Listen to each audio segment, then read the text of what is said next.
देख रहे हैं ना आप, एकदम परफेक्ट कुरकुरी और करारी जलेबी बनी है। इसमें ना कोई कलर ऐड किया है और ना ही कोई भी एक्स्ट्रा केमिकल, एकदम नेचुरल तरीके से हमने ये जलेबी बनाई है। तो जैसे कि मैंने आपको बताया था कि हमारे फैमिली में एक फंक्शन था, तो उसमें हमने हलवाई भैया को बुलाया था। तो नाश्ते में हमने उनसे जलेबियाँ बनवाई थी, क्योंकि हमारे यहाँ नाश्ते में जलेबी पोहे का बहुत ज़्यादा चलन है, तो इसलिए उन्होंने जलेबियाँ बनाई।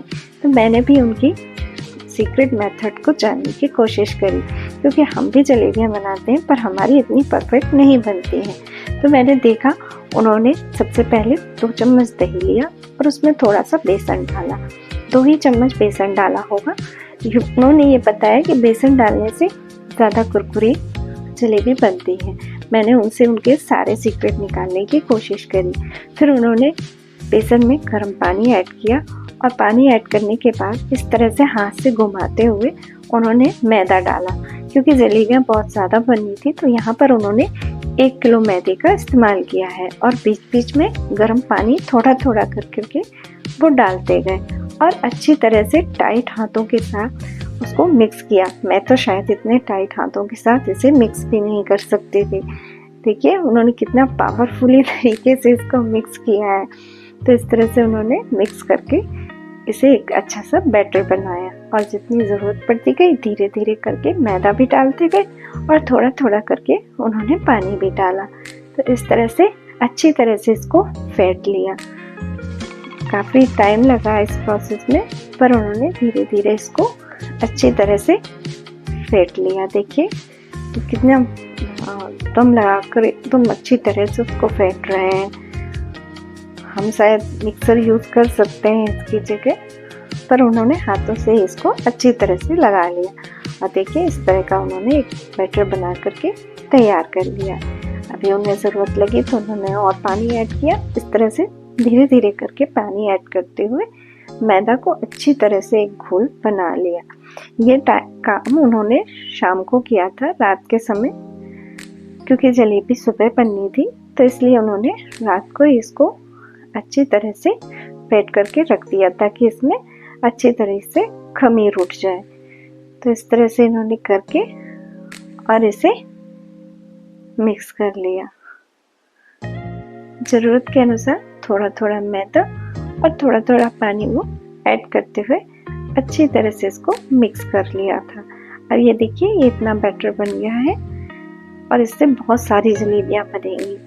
अब उन्होंने एक पॉलीथीन लगा करके इसको एकदम एयर टाइट कर लिया है और एक गर्म जगह पे, तो नीचे ये जो जगह होती है इसमें उन्होंने आटे के डिब्बे के पास इसको अच्छी तरह से थोड़ा सा गर्म जगह पे रख दिया रात भर के लिए।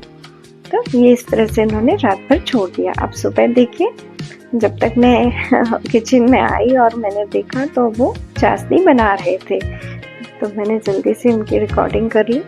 हम क्योंकि काफ़ी लोग थे और बहुत सारी जलेबियाँ बनी थी, तो इस तरह से मैंने शायद 1.5 किलो के आसपास शक्कर ली और उसमें 2 गिलास पानी डाल करके और चाशनी बनने के लिए रख दी। इस तरह से देखिए चाशनी बन गई। इसमें हमने उन्हें कोई भी कलर डालने से मना किया था, तो इसलिए ये बिना कलर की ही चाशनी बनाई गई। और देखिए सुबह ये बैटर भी अच्छी तरह से इसमें खमीर उठ गया था और ये फूल गई थी एकदम, पर थोड़ी सी पतली हो जाती है। उन्होंने बताया कि खमीर उठने के बाद हमारा ये थोड़ा सा पतला हो जाएगा, तो उन्होंने थोड़ा सा मैदा इसमें और ऐड किया और फिर से उसी तरीके से अच्छी तरह से मिक्स कर लिया। और देखिए ये इस तरह का एकदम स्मूथ बैटर बन करके तैयार हो गया। वो बार बार इसको इस तरह से करके देख रहे थे और अच्छी तरह से उसको फेंट रहे थे। उन्होंने बताया इससे इसमें अच्छा कुरकुरापन आ जाएगा। अब इसे हम लोग तैया बोलते हैं, आप क्या बोलते हैं हमें नहीं मालूम। ये जलेबी सेकने और पोहे सेकने के लिए स्पेशल आती है। और ये जलेबी बनाने वाला एक कपड़ा होता है, इसमें जलेबी का बैटर भरते हैं अंदर और उसको चारों तरफ से बांध करके और फिर जलेबियाँ बनाते हैं। इस तरह से इसको लपेट लेते हैं।